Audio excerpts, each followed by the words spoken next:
First, live, local. This is Fox 12 Now. And hello, everyone. This is Fox 12 Now. I'm Greg Nibbler. Thank you for joining us. I am here because we're about ready to jointly watch a press conference from Governor Kotek of Oregon in regards to there we go. We've got this pulled up here. So if they do show up here right now, I obviously will take that shot right away.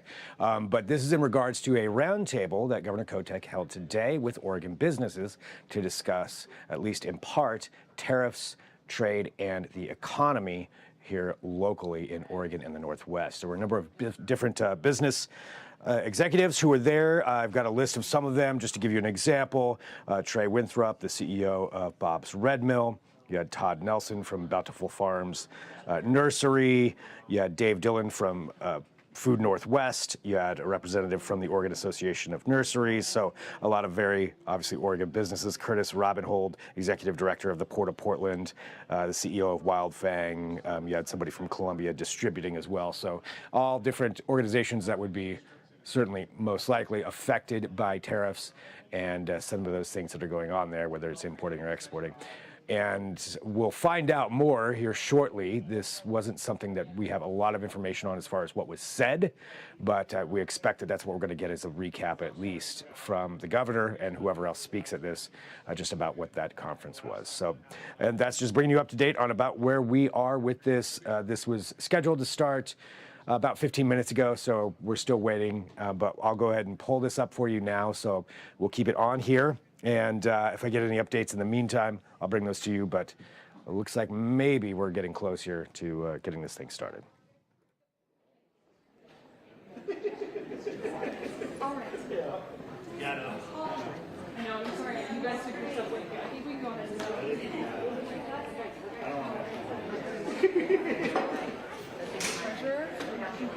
You'll be right here with the governor. I'm the governor.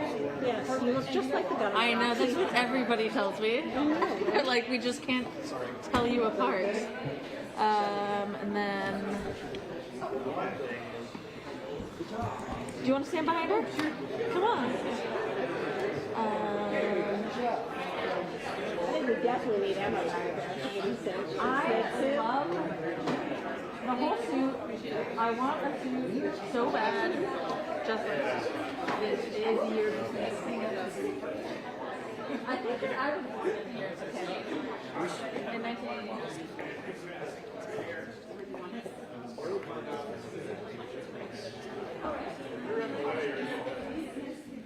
We're gonna be real close so everybody can get you in the shot. We're gonna make 2 rows here. So if you maybe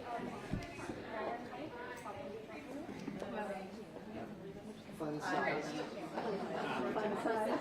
Who said that? That's, yeah. That sounds like you, Jeff. She'll sit here. Yeah. Yeah. You'll be right here.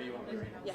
She'll have to come up. She'll have to step out while she comes up and takes her spots, but you'll be right next to her.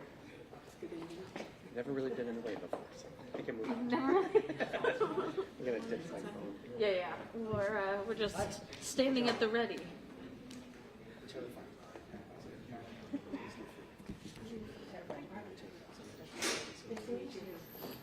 So she knows the drill, but I will be, once everybody says their remarks, I'll be calling on the reporters. Hello? Hi. And they may or may not have questions for you. Okay. All right, just to give you some context here, if you're just joining, it looks like they are still getting ready for this press conference. We understand that they're waiting for Governor Kotek. It should be within 5 minutes or so. Obviously, that could change, but this is in reference to that roundtable with different Oregon business leaders talking about tariffs, trade, and the economy, and how that is affecting the local economy and businesses in Oregon and people in Oregon.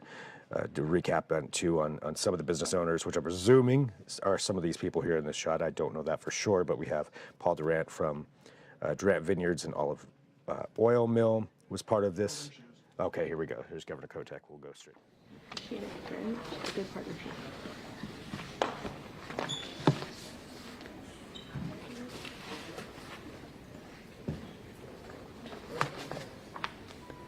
Well, good afternoon, everyone. Thank you for being here. We just wrapped up a roundtable with businesses talking about the impacts of the new tariffs being initiated and put out there by the Trump administration. One of the things that we know here in Oregon is known for making things, producing things, growing things. We are so proud to talk about things that are made and grown in Oregon. And these tariffs, both on the imports and the exports, are affecting Oregon businesses today. They are going to affect Oregon consumers. And I'm very concerned, particularly of the information we learned today, about some very specific impacts on industries that are really important for the state of Oregon. Oregon is a very trade-dependent state. We bring in things that we make, whether you're bringing in a crop to make a food product or you're bringing in something to make packaging. We make things here, we grow things, and then we sell them to other places. You're going to hear from folks today talking about the different export markets where their products go. These tariffs are undermining relationships with export markets in Canada and Mexico, in Europe, in Asia, that have been developed over decades. They could be damaged for years with these tariffs because of the impacts they are having right now in those markets. What businesses need is predictability and certainty. What these tariffs are causing is the complete opposite. The uncertainty and the unpredictability that businesses are facing right now is affecting our businesses, and consumers will also take a hit from this uncertainty. One of the things we talked about today with the President Trump's 10% minimum tariff, that's not even talking about the other ones that are coming specific to countries or other retaliatory tariffs, the 10% minimum tariffs that are in place today, if they had been in place last year, Oregon had $28.2 billion in imported goods last year. If those 10% tariffs were in place last year, companies in Oregon would have had an additional $7.4 billion in taxes to pay. That's hard on businesses, particularly our small and mid-sized businesses, and those dollars and those taxes get passed on to consumers. We all know the cost of living is high. People are struggling. This is not what we need right now. And I heard loud and clear from businesses that they are concerned. There's impact today. They're going to need help. We're going to try to work together and find those solutions. One of the things I'm announcing today with the Oregon Business Development Department, Business Oregon, is a survey. We're asking businesses to let us know how they are being impacted. So with all that information, we can craft strategies to try to help our businesses here in the state. But the scale and speed at which these tariffs are coming down from the federal government and impacting markets across the globe has created a number of problems for Oregon businesses. You're going to hear from a couple businesses today. But before we do that, we're going to go to our treasurer, who's going to make some comments, and then we're going to go to two businesses, and then we'll have a little time for some questions. So, Madam Treasurer. Thank you, Governor. I'm State Treasurer Elizabeth Steiner, and I would echo what the governor said about the importance of predictability. Additionally, I would say this. I ran for state treasurer because as a family physician, I know that financial security is critical to the well-being of individuals, of families, and of businesses. And tariffs are absolutely detrimental to the well-being, financial security of individuals, of families, and businesses. And there's a very symbiotic relationship. If families are having to pay higher prices, they have less discretionary income. That means that products that they would normally buy, maybe high premium protein oats from Bob's Red Mill, maybe they're buying generic oats then, right? And that's bad for Oregon-based businesses. Families in Oregon, based on our financial wellness scorecard that we published out of Treasury in January, 50% of families in Oregon cannot find $500 for an emergency. Economists estimate that the tariffs that have been imposed by the Trump administration would impact families on an average of $3,800 per year. If they can't find $500 for an emergency, how will they find an additional $3,800 to pay for essentials? When families are struggling like this, they face increased stress, they face an increased likelihood of being displaced from their housing, they face food insecurity, they face trouble getting their cars fixed so they can go to work, and it becomes these vicious cycles. So at Treasury, we're very concerned in helping grow Oregon's economy and helping families and individuals build financial security. We promote predictability from government so that, and Governor Kotek's done a great job of talking about that during her tenure, and this is what we aren't seeing right now. So the federal government needs to understand the impact that these tariffs and this on again, off again, back again is having on individuals, on businesses, and on economies of Oregon and every state in the nation. Thank you so much, Governor. Thank you, Madam Treasurer. And today we have Trey with us from Bob's Red Mill. Hi, yeah, I just had a few words. I just wanted to first let people know what Bob's Red Mill does. Simply, we make food. We have 700 employee owners in Portland, and we distribute our food nationally. You can find our products in most grocery stores throughout the United States. Oats, flour, we're at Walmart, and also Whole Foods Market, just as some examples. We also export to 65 countries, so you can find our products in 65 countries on shelves, which is something that we're working hard to keep. When you think about what it takes to make food, and being a food manufacturer like we are, we cannot buy everything that we need in Oregon. We cannot buy everything in the United States. A lot of the things we import, we actually import from 31 different countries. These are commodities that U.S. farmers just don't grow. We're talking things like coconut, tapioca starch. Quinoa only grows above 13,000 feet. We do not have the ability to grow quinoa in the United States. U.S. suppliers also don't sometimes have the quality or the quantity of what we need. And we know any farmer will tell us that growing food depends not only on it always depends on having the right weather, and that weather doesn't depend on borders. So starting last week, we were impacted by this 10% tariff. We are on the hook for buying when we bring in and import these products. This will cost us millions of dollars, and that money is going to come straight from our bottom line, which we would have used to invest in Bob's Red Mill and the American jobs that we provide. Our hand is being forced to pass on some of this increase to American consumers. The people already hurting the most with inflation when they go to grocery stores.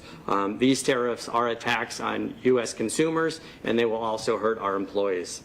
The other reason I'm here is regarding the 65 countries that we export to, which is a bigger story in our lives. Once the dust settles on the tariffs and we understand what our costs are, we're still going to have lasting damage to our export markets. We will not have the same countries wanting to buy our products. A quick example of this is in Canada. We have been doing business happily for 25 years in Canada. And last weekend, national news in Canada had an expose on buy this, and it was buy, B-Y-E, like goodbye, with U.S. products, and they had Bob's Red Mill pancake mix right on the TV with a Canadian alternative breakfast pancake, and that was buy as in purchase. So the story was very clear. Canadians should not buy U.S. products. As an Oregon company with a global footprint, we're getting hit both sides, importing and exporting. To put it plainly, tariffs drive up our production costs, they hurt our employees, and they hurt the American consumer. These trade barriers don't protect U.S. jobs. They threaten them by making it hard for us to compete domestically and also globally. Thank you. Thank you, Trey. And Nick? Sorry. Nick's going to talk a little bit about our shrimp industry here. Hello, everyone. I'm Nick Edwards. I'm here with the Shrimp Producers Marketing Cooperative. We produce Jordani pink shrimp for the global supply chain, and currently we're looking at a 50% of our product going exported to the EU, and 50% goes here domestically.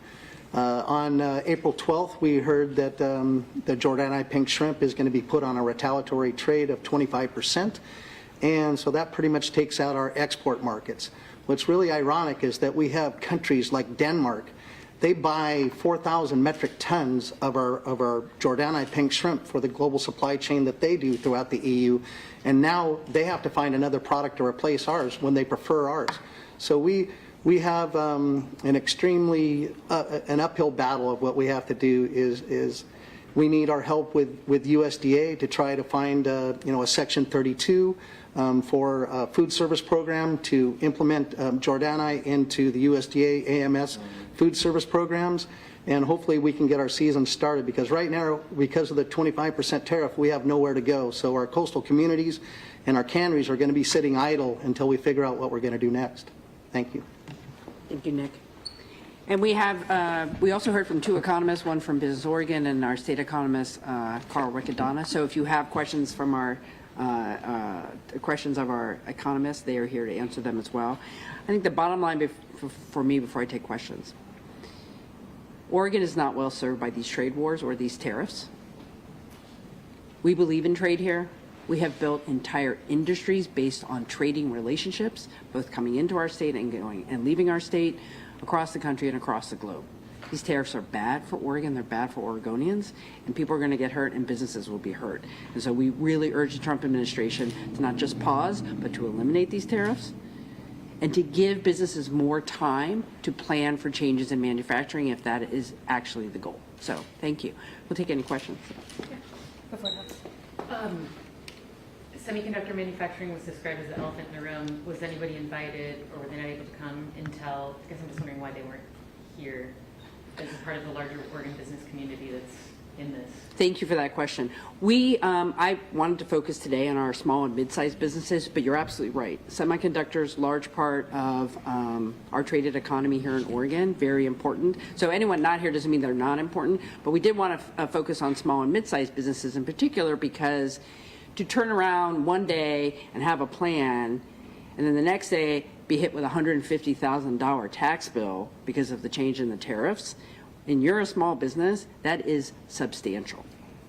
Not that the large businesses don't have their challenges as well. We just wanted to highlight that today, but we can get more information on some of the larger businesses. And this is only the first conversation. That's why we're starting a survey. We want to hear from other businesses as well, including ones of larger scale. So. Hi, Kyra Buckley with OPB. I want to ask about a sector that touches everybody in the room, and that's housing.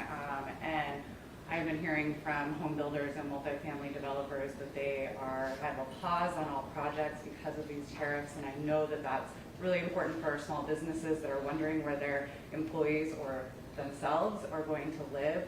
Can you talk a little bit, are you concerned that these tariffs are going to hurt the push to build more houses in Oregon, and what are you doing about it? Well, I am concerned about that, and it's all different types of construction materials, and while I don't have the specifics at my fingertips, we can get you some more information. But when you think about it, I think most people will go to thinking about wood products or other types of products. Well, while we grow some things in Oregon, at the scale we need to build, we are importing, but it's fixtures, it's electrical wiring, it's all these things that you already have long lead time to get some of these things, and now with the additional tariffs, almost impossible to get some of them. So it will impact our ability to construct new homes.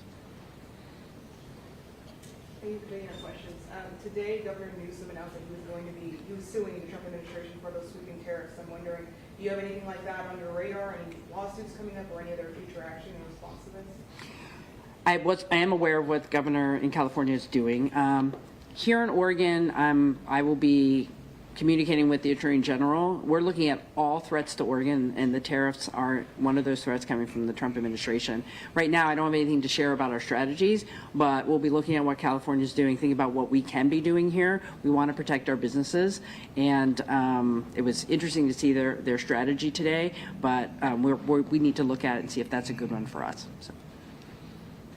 Is there a role that the state can play in mending the relationships between out-of-country businesses and businesses here in Oregon? I hope we can pursue that. I know that I was just talking to some of the businesses. There are some trips planned, for example, to Canada to talk with some of the folks that they have business relationships with. I hope we can, people to people, maybe stem some of the impact, but I think it is very difficult. The 10% tariff is significant. We're looking at retaliatory tariffs now from different countries. those things have real impacts. Even if people are trying to maintain those human partnerships, we're going to try. I certainly welcome any conversations with, for example, I'm looking at a meeting coming up with the Canadian Consul General who might be visiting. So we need to keep those lines of communication open. But at the top level of government, the Trump administration needs to take a different strategy here, because this is too much, too fast, and it is going to impact in a way that I think will have damage for years to come. Yeah. Or do we have any non-repeaters? Yeah, Station. Yeah, so kind of the challenge of too much, too fast has been mentioned a couple of times. I was wondering what sort of timeline and the flip side can be expected for the survey results and kind of the plans coming out of that. Should that be expected in the next few weeks or months? What sort of things can people anticipate? Yeah, we want to monitor it. Yeah. Thank you for the question. We're going to open the survey, and instead of waiting for everyone to participate, I would like to see it on a rolling basis. So maybe every couple of weeks, getting a report from Business Oregon. What are we hearing? Are we hearing anything differently? Because I think sector by sector it will be a little different. There is a website at Business Oregon to talk about the nature of the tariffs and some of the initial support we can provide. Right now, it is, I will be very honest, limited. Couple $1,000s here and there to help businesses plan for the impacts of the tariffs. But we might have to consider something more, but we want to get the data to figure out what would be most effective and what are we actually able to do with the state the size of Oregon, with our resources, what we can do to help people out. I'm curious, the state economist said it would be in May, mid-year, that we have a better idea of how the tea leaves are going to shake out. For these businesses here, I mean, I guess, do you all have any sense of, May sounds like it could be do or die territory. Like, would you even make it to May if these tariffs continue? Well, here, just broadly speaking, I'll see whoever wants to respond to that, is that right now there is impact, right now, that people are dealing with. Our economy here in Oregon has been strong. Our jobs numbers that came out today are good, our job creation numbers. We are in a very solid spot. This is really undermining our ability to, frankly, chart our own path. And from the business perspective, we will get a little bit of lag on the state government side. We won't know till later in the year if this will have impacts on our budget. So I would actually recommend that legislators try to build the best budget possible, and then see where things lie 6 months from now, because I think if we pull back too much at the state, I think that will also have an adverse impact. So I think we should be cautious about overreacting, but we need to come up with some strategies, because these challenges are going to continue to grow as the tariffs, if they stay in place, would continue. Anybody want to? I don't know. I'm happy to take that. Yep. Okay. Hi, I'm Emma, CEO at Wildfang. We're a fashion brand based out of Portland, Oregon. We operate nationally. The tariffs on China are significant, 152.5% at this point. The additional tariffs went in last Tuesday at midnight. We had a shipment arrive at Long Beach for our summer product on Monday. If that shipment had arrived on Wednesday morning, we would have had to pay $178,000 in additional tariffs that we were not prepared for. So as a small business, that's crippling. So to answer your question, we now have 8 weeks until our next shipment arrives. So maybe check in with me in 7 weeks. But we're going to do everything we can in that time to find alternative solutions, work with our partners in manufacturing, look at new manufacturers. But we got extremely lucky. If that had arrived 48 hours later, it would have been absolutely crippling to our business. Thank you. Yeah, Obviously today was the roundtable to hear from the various businesses to hear about the impacts. And I know there's a survey, but I'm just wondering, is there anything else info that you learned today is going to be used for? Like, what happens with the information that everyone shared with you today going forward? Well, I want to take this information and talk with my team and our agency leaders. We have obviously the Director of Business Oregon here, the Director of the Department of Agriculture, sit down and be like, okay, what can we do? Do we have any tools in place? Certainly would like to have a conversation with the legislature. But we have a lot of budget asks, so I don't want to set any expectations there, because this really is a national problem that Oregon is trying to do the best we can to run some defense. In terms of where we go next, I think as Carl was talking this morning about, or was relaying this afternoon about what we're hearing from the feds, the Federal Reserve. I think that is an important bit of news. Carl, I don't know if you want to say anything more about that. Good afternoon. I can't underscore the importance enough of doing the survey, right? If there's a message here, at economic turning points, it takes time for the results to become evident in hard economic data, which is why I made the point that if we're looking for a jobs report or a GDP report, retail sales, these types of metrics, we might be waiting until June or July to see the outcome. And so at economic turning points, the feedback from business is absolutely critical. And that's why whenever there is any shock to the economy, a hurricane, an earthquake, trade tensions, the first step is measure, evaluate the problem, right? Collect the data. You can't address the problem if you don't understand the scope of the problem. And so the contributions to this survey are very important for thinking of what a policy response could ultimately look like. If I could just add something quickly. Thank you. Thank you, Governor. The one other point I'd make is this. Oregon government's capacity to help in this situation is limited by the fact that we're facing federal funding freezes at the same time that we're facing these tariffs. So we've got a whole bunch of funding that was supposed to come to the state for public health, for education, for all sorts of programs that are critical to Oregonians across the state, and particularly in rural Oregon. And when those programs have funding cut from the federal level, we have to make a decision as our state. My colleagues in the legislature have to make a decision about where we're able to backfill and where we're not able to backfill, and that limits our ability to use funds to help businesses weather this storm of the tariffs. So I think it's important to point out that the effects of tariffs are compounded by other actions of the federal government. Thank you. All right, we got time for 2 more. All right, go for it, Alex. Speaking of, I think somebody had said the Democratic congressional delegation was helpful. I think it was the shrimp industry. I apologize for forgetting. Obviously, there's one lone Republican in Eastern Oregon, arguably constituents most impacted by these tariffs and federal cuts. Have you had any discussions with Rep. Bentz about what he's doing as our state's lone Republican in Congress? We haven't had a chance to connect yet, although, as it turns out, we'll be connecting tomorrow to talk about the needs in Harding County because of the floods. I was out there last week. So I do think we need unity among our entire congressional delegation to make it clear to the Trump administration what Oregon needs. So I think we'll get there. I do think rural parts of the state in particular are significantly impacted, particularly ag exports. So it's something we all need to keep in mind. So I look forward to talking to the congressman. So. One more? Anybody want it? I'll take it. I mean, just to wrap up, all of us, I'm sure, are talking to business owners and consumers, and we heard from today that there's just a lot of anxiety.